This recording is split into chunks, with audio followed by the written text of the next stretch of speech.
is 'n nasionale veldtog waar ons die kultuurdraers van Afrikaans kom soek. Ons het hierdie ongelooflike kultuurkaravaan ook saamgemaak en ons gaan hom trek deur die land en ons gaan in klein dorpies, stede, voorstede, ons kom soek eintlik die edelgesteentes van Afrikaans, kom soek ons tussen ons mense. Die ATKV se organisasie vir mense en oor mense. En wanneer ons in die gemeenskappe betrokke raak, is dit vanuit ons bemarkingsslagspreuk wat sê belê in jouself, belê in jou toekoms en wees die verskil.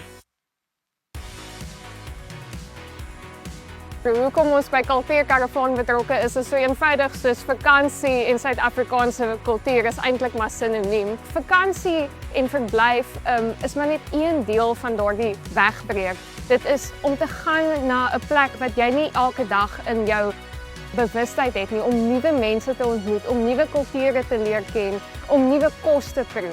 Elke element daarvan is deel van jou reis deur Suid-Afrika.